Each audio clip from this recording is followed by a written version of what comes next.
Teaching about the Holocaust can be intimidating. A lot of times, the issue for teachers isn't finding information, it's sorting through the tremendous amount of content that's available online and selecting suitable lessons for your students. As you're preparing to teach this topic, remember that historical accuracy is paramount. Perhaps you're mandated to teach about the Holocaust, or it's embedded in your required curriculum. Maybe you have a strong personal connection to the material, or perhaps you just think it's really important to teach this history. The first step to get started is your rationale. You want to think about why you are teaching this history before deciding on what and how to teach about the Holocaust. For example, what are the most fundamental topics or aspects of this history, and why do you consider them important? How does this topic meet your course requirements or standards? And why is this topic relevant for your students today? Every class you teach is a unique group of students with changing needs, and you know it best. Taking time to thoughtfully consider your rationale every time you have a new group of students provides structure and context for difficult curricular decisions, and this guides your selection of resources for your classroom. Thinking about rationale helps provide focus and promotes understanding of the Holocaust as a complex historical event. Once you have your rationale, you can begin to select lessons for your students. You want to make sure that any lesson you choose is historically accurate. The museum offers a wide range of resources aimed at secondary school classrooms that are grounded in our vast collections. The museum's National Institute for Holocaust Documentation houses an unparalleled repository of evidence that documents the lives and experiences of victims, survivors, rescuers, liberators, and others. Our comprehensive collection contains millions of documents, artifacts, photos, films, books, and testimonies. The education team at the museum creates classroom educational resources using these incredible collections, helping you bring these photographs, films, artifacts, and testimony into your classroom, and works with historians at the museum to ensure that the lessons reflect the latest in historical research and thinking. When you're looking for lesson plans, the Getting Started page is the best place to go, especially if you're new to teaching about the Holocaust. There, you'll find resources sorted by how much time you have to teach about this topic. So for example, there's a lesson that introduces the Holocaust in just one class period. There are also resources geared specifically for social studies and English classrooms. These resources are targeted to secondary level students. They're flexible. They include extensions to reinforce concepts or expand topics for deeper inquiry. They also include learning modifications that can help all types of learners. They're appropriate for multiple subject areas. They're also available in online formats compatible with learning management systems. The lessons linked on the Getting Started page are foundational resources that introduce students to key concepts and information. These lessons are the backbone of the museum's classroom resources. The museum has 2- and 4-day lessons that introduce key topics and feature primary sources, as well as film resources. These lessons will give your students the basics of Holocaust history while prioritizing the stories of individuals who suffered during the Holocaust. Additionally, the Getting Started page has a button where you can ask a museum educator for more information or assistance. Once you're familiar with the foundational resources on the Getting Started page, there are many more lessons and tools available for your students on the homepage for educators. You can find those by going to ushmm.org/teach or clicking on the word teach from the menu on the museum's homepage. The museum also has a bibliography of recommended books and films and a tool you can use to evaluate resources. It's important to note that the museum's educational resources are written for students in middle and high school grades. Students in grades 6 and above demonstrate the ability to empathize with individual eyewitness accounts and to attempt to understand the complexities of Holocaust history, including the scope and scale of these events. While elementary-age students are able to empathize with individual accounts, they often have difficulty placing them within a larger historical context. However, the museum knows that some states and districts introduce this content in earlier grades. In most states, students are not introduced to European history and geography, which are the context of the Holocaust, before middle school. Instead, elementary school can be an ideal place to begin discussing the value of diversity and the danger of bias and prejudice. These critical themes can be addressed through local and national historical events, and then can be reinforced during a later study of the Holocaust. It's so important to be prepared and thoughtful when teaching the Holocaust. Take the time to think about your students and your rationale. Commit to selecting resources that are historically accurate. In doing so, you can ensure that your students think critically about how and why the Holocaust happened. And remember, The museum is here to support your efforts.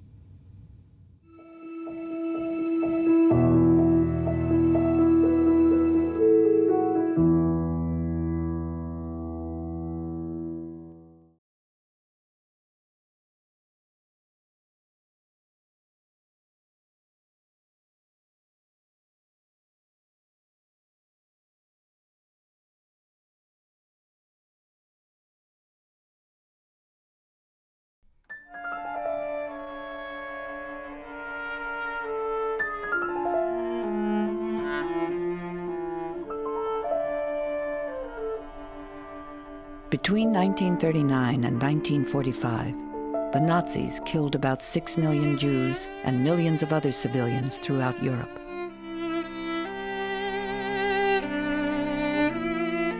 These are some who were slaughtered in the Holocaust.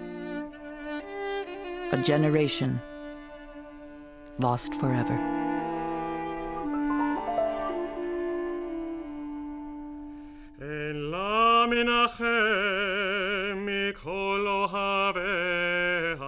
Jews are the people of the Hebrew Bible who lived in a land now known as Israel. They believe that there is only one God. Christianity emerged from Judaism. Jesus of Nazareth was a Jew who preached a singular religious message. The first Christians were Jews who prayed in Hebrew and observed the customs and religious rituals of Judaism. The Last Supper was a Jewish religious meal, probably at Passover. Jesus was put to death at the hands of Roman authorities under Pontius Pilate in Judea, but the gospel accounts were interpreted as blaming all Jews for the crucifixion. To his followers, Jesus was the Christ, the Messiah. His death, sacrificial atonement. Most Jews believed the Messiah had not yet come. Redemption was not at hand. Soon after the crucifixion, Roman armies destroyed the temple in Jerusalem. Jews were exiled and scattered to live as a dispersed minority. By the 5th century, Christianity had become the dominant religion in the Roman Empire. The early Christian church portrayed Jews as unwilling to accept the word of God. Illuminations showed Satan binding the eyes of the Jews. Some church leaders intensified the charge, condemning Jews as agents of the devil and murderers of God. The accusation was not renounced until the 1960s, when the Second Vatican Council officially repudiated the ancient charge that Jews had murdered Christ.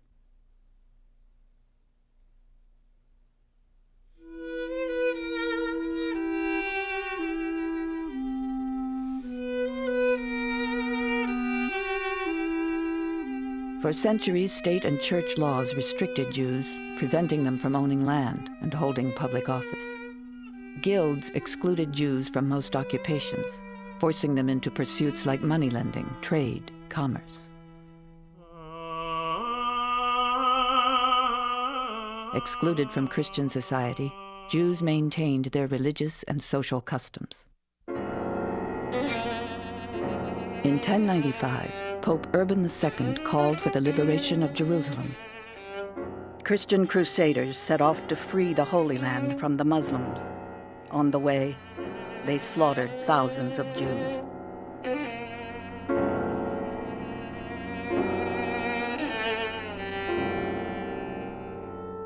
Throughout the Middle Ages, Christians persecuted Jews. Portrayed as alien, Jews were regarded as usurers. It was said Jews poisoned the wells of Europe, causing the Black Plague. Illustrations depicted Jews as the devil, with horns and cloven feet, and showed them using the blood of Christian children in ritual sacrifices. These lies came to be taken as truth. But where they were needed, Jews were tolerated. When they were allowed to participate in the larger society, Jews thrived. In many places, secular and religious states forced Jews into segregated districts later called ghettos. England, France, Spain, Portugal, and many German states expelled masses of Jews, most of whom migrated eastward, taking with them their religious convictions and traditions. In 1517, Martin Luther attacked the Pope and corruption within his own Roman Catholic Church, beginning the Protestant Reformation. The young Luther hoped that tolerance would persuade Jews to convert. But when Jews adhered to their own religious beliefs and refused to join his new Reformed Church, Luther's disappointment turned to hatred. What then shall we Christians do with this rejected and condemned people, the Jews? Their synagogues should be set on fire, and what does not burn must be covered over with earth, so that no man will ever see stone or cinder of them again. Their houses also should be razed and destroyed. All their prayer books should be taken from them. The Protestant Reformation brought no end to the anti-Jewish tradition of Christianity. With the 18th century Enlightenment's emphasis on reason, the domination of the Church diminished. Some Enlightenment thinkers called for full rights for Jews, but only on the condition that they discard their religious customs. Others blamed Judaism as the source of irrational religious faith.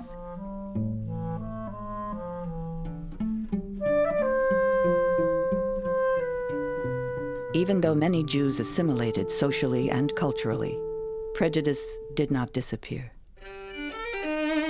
In France in 1894, Captain Alfred Dreyfus, the only Jewish member of the French Army's general staff, was convicted of passing military secrets to Germany. Later, proof of forgery confirmed his innocence, but Dreyfus remained the victim of a cover-up to divert attention from army corruption. A century after the French Revolution proclaimed liberty, equality, and fraternity, giving Jews their freedom, frenzied mobs in the streets of Paris chanted, "Death to the Jews."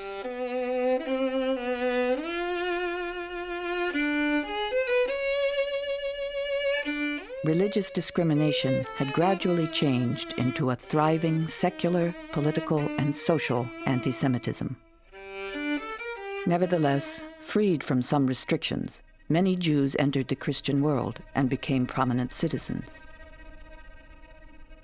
Then, around 1900, a new lie was promoted, that Jews conspired to dominate the world using their money and intelligence to manipulate trusting Christians.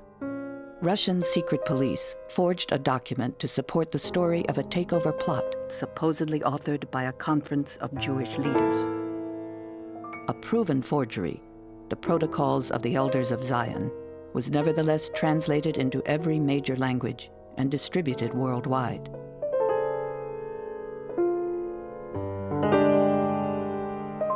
It is circulated even today, despite indisputable proof that it is a fake.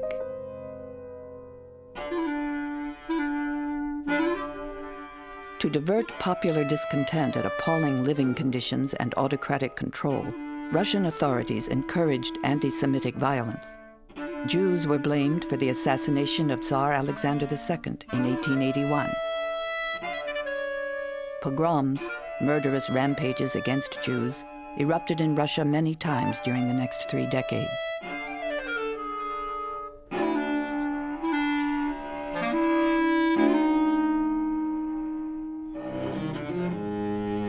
The second half of the 19th century saw the emergence of yet another kind of anti-Semitism.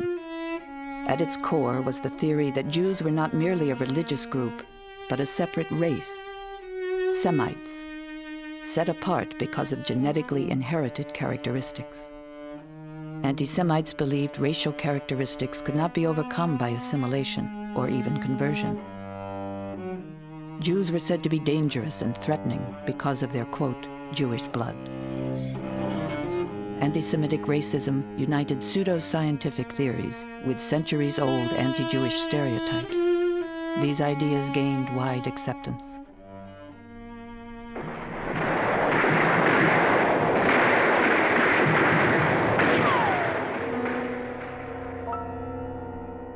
The devastation of World War I, the demeaning peace of Versailles, the hyperinflation of the 1920s and the depression of 1929 fueled mass discontent.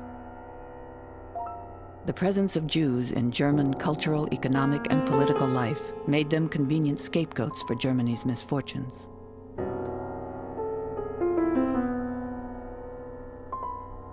Enter Adolf Hitler. Hitler viewed world history as a racial struggle for survival of the fittest. He saw Jews as the source of all evil: disease, social injustice, cultural decline, capitalism, and all forms of Marxism, especially communism. Anti-Semitism would become the predominant ideology of the Third Reich. Zu einem Kampfziel erhoben, geloblich diese Erscheinung aus dem deutschen Leben des Zweiten Weltkriegs.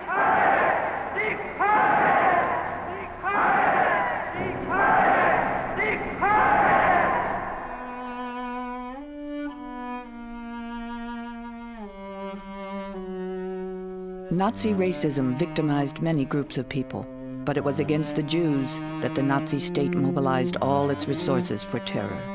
After the Nazi takeover of power, anti-Jewish measures were put into effect one after another.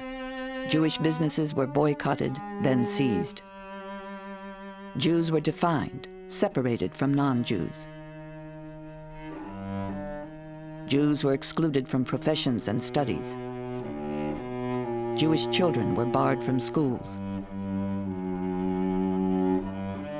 Jews were subjected to public humiliation. The changes, whether gradual or sudden, were incomprehensible. Few could imagine what would happen, even Jews.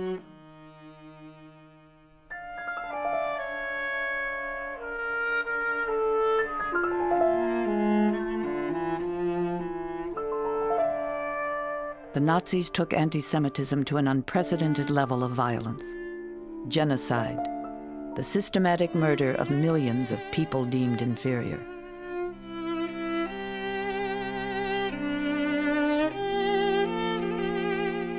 Six million Jews.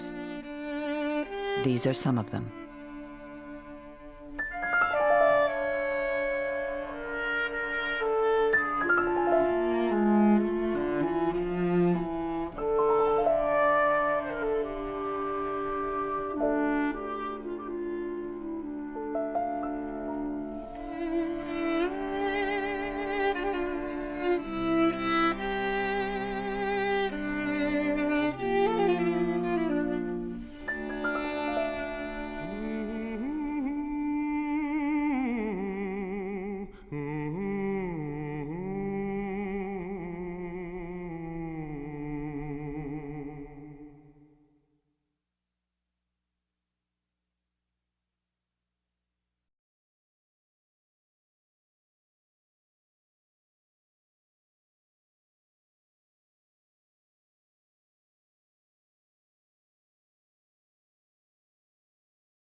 We saw a large crowd of people, and as we got to the corner, we found the source of the fire, that the synagogue was on fire. This shook me very badly, and we had to keep walking. We seemed to be walking a long way, and there were people jeering and hitting us and throwing things. And there was a neighbour we had who had a lolly shop, and I used to go to her and buy acid drops. They were green, sort of shaved like a leaf, and I used to like them. And we were friends, I thought. She used not only sell sweets, but she had children the same age, and at Christmas time we used to go to their house and throw lead, molten lead, and make soldiers cast at her house. And they had a Christmas tree, and they used to invite us to enjoy their festival. And my mother used to invite them to our place for our festivals. She always used to give them cheesecake on Shavuot and whatever was the correct food honey cake and leikach for Yom Rosh Hashanah. She used to give them a taste of all the foods, and we were sort of friendly, and we liked each other. And here she was in the street with the others in the mob, and this really upset me. I thought, what is she doing? We've never done anything to her. Why is she doing this? November, after Kristallnacht, the day after, I got up in the morning. I said, I'm going to school. And my mother said, I don't know, how you're going to be received. And I said, I am going to school. I'm going to face them all. I'm going to show them all that I'm coming to school. By this time, I was angry. I was scared, but I was also very angry. And I told Ilse I'm going, and she said she's coming with me. So the two of us went to school the next morning. And the effect on all the students there was very strange, because they wanted to show us that they were with us. Our desks were filled with fruit and candy. There was very, very little attention in that morning. It was a very short morning, as I will shortly explain. But there was a break where we went outside, and the entire class kind of put us in the middle, and they all joined arms, and they all walked with us in the yard.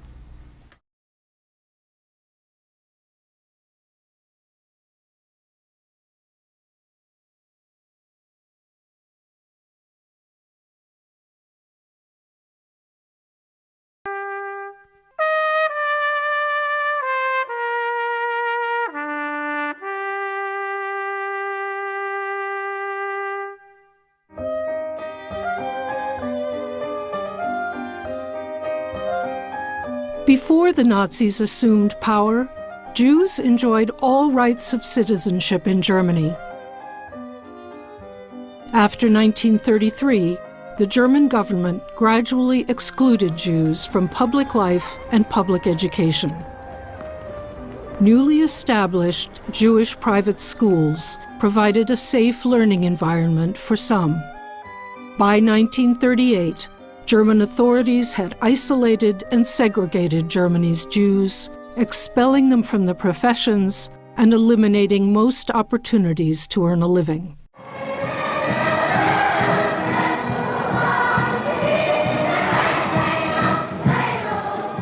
We felt so, why can't we be part of it? Why can't we? Everybody said Heil Hitler like this. I did too. What did I know? I was 8 years old. So my mother said to me, you're not supposed to do that. I said, why not? She said, haven't you been told that you were Jewish? I said, oh, I forgot. Germany's Jews would get plenty of reminders. Meine Herrschaften, hier ist Boykott in jüdischen Warenhäusern. Gehen Sie doch bitte weiter. This sense of isolation that came upon us after 1933, gradual and increasing, it also affected us psychologically. We knew we were in a hostile world. Between 1933 and 1939, the German government enacted hundreds of laws to define, segregate, and impoverish German Jews. My sister and I used to slink by those huge banners that were all over the city, and we used to just try not to see them, thinking if we didn't see them, they weren't there. But they were there. That just little by little, that really took over. Wer selig geworden ist, der weiß, ohne Lösung der Judenfrage keine Erlösung der Menschheit. The goal of Nazi propaganda was to demonize Jews and encourage Germans to see Jews as dangerous outsiders in their midst. After 1935, everyday anti-Semitism was a regular part of carnival parades and floats. Public displays of anti-Semitism reinforced a climate of hostility toward Jews in Germany or at the least, indifference to their treatment. In March 1938, German troops moved into neighboring Austria. Germany shredded another provision of the Versailles Treaty as Hitler's homeland was incorporated into Germany. It was a disaster for Austrian Jews. Within a year, the Nazis achieved in Austria what had taken 5 years to carry out in Germany. On November 9th, the Nazi Party orchestrated an outbreak of anti-Jewish violence throughout Greater Germany. It was a lawless onslaught that outraged the world and provoked criticism of the regime by many Germans. Jewish businesses that had already suffered anti-Semitic attacks were targeted for deliberate vandalism disguised as spontaneous public action. Party officials directed the SA, SS, and Hitler Youth to destroy Jewish shops and torch synagogues. Over 7,000 Jewish-owned businesses were vandalized. Germans named the violent attacks Kristallnacht, Night of Broken Glass, for the shattered windows of Jewish-owned stores that littered the streets. The nationwide violence damaged or destroyed more than 250 synagogues. After Kristallnacht, I remember driving through Berlin and seeing the synagogues in flames and all the glass on the streets and the people huddled and depressed. They walked around like the victims, like the hunted. German police filled the concentration camps with thousands of Jewish inmates. The SS released them only if they agreed to emigrate. But Jews faced increasingly restrictive immigration quotas in most countries and bureaucratic hurdles in Germany.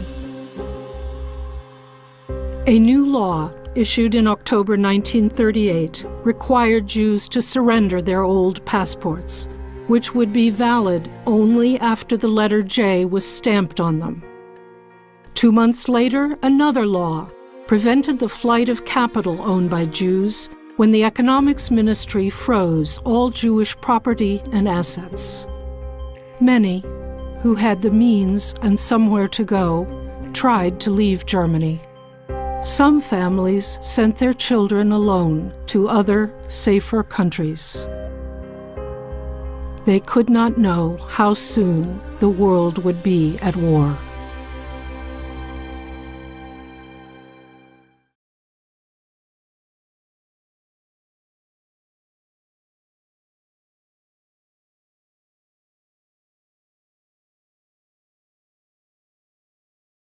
I experienced lots of anti-Semitism before the war. I lived in a bad city in Poland. I had to fight my way to high school almost every day and going back home. There was a beautiful city park, and in 1935 there were signs on the city park, Jews and dogs not allowed.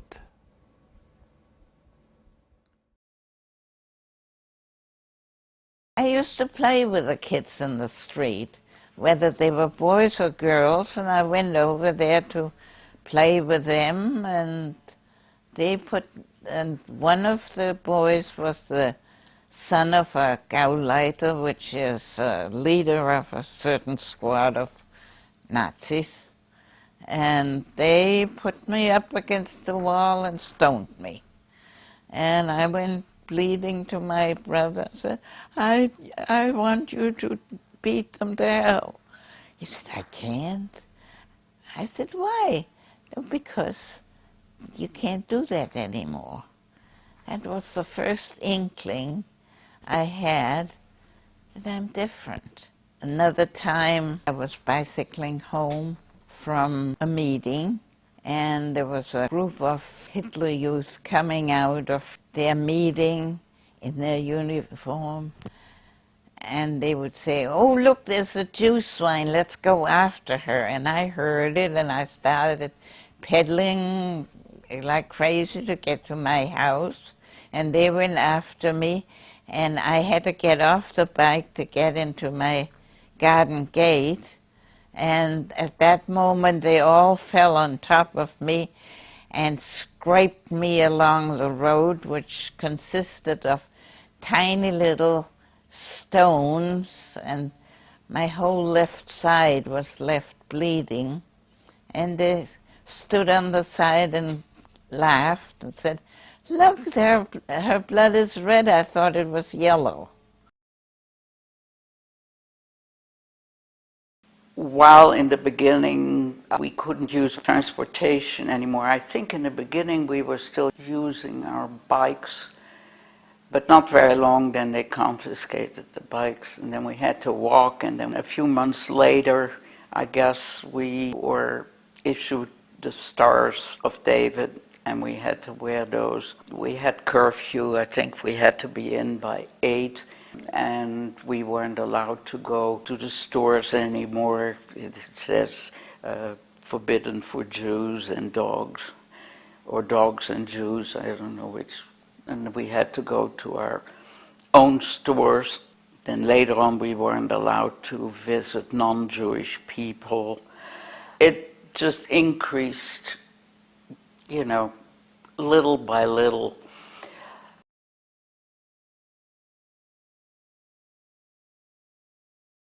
It was pretty much isolation in school. Every day opened with the singing of the Nazi anthem and the Heil Hitler. I was the only Jew in our class, but I had good non-Jewish girlfriends whose parents were threatened. My best girlfriend's father was a shoemaker, and the SS came to him and said unless his daughter would stop associating with me, they would close the store up or worse. My husband had a teacher. When the kids said, "I don't want to sit next to a Jew," he said, "In my class, you sit where I put you." And a couple of days later, he disappeared, never to be seen or heard from again. So there were eyes and ears everywhere, and of course, all the youngsters had to join the Hitler Youth, where they were totally brainwashed and taught to spy on their parents and their teachers. I wasn't allowed to go to any movies because every sign said Juden unerwünscht, which means Jews are not permitted, are not wanted. And my girlfriend Lily and I, who used to go to something called the Büchsenbad and swim, and then the signs were not Juden unerwünscht. We could not go to anything where non-Jews gathered. The signs were everywhere. Plus, there was something called the Stürmer, which was a hate sheet, which was read by everyone. There were kiosks, and the Stürmer was always there depicting Jews as swine, lecherous animals, women like prostitutes. They ranted and raved and made Jews into the nothings. And this is what really happened, and I think that's what happened to the population, that the indoctrination went on so long, a lie repeated often enough becomes the truth.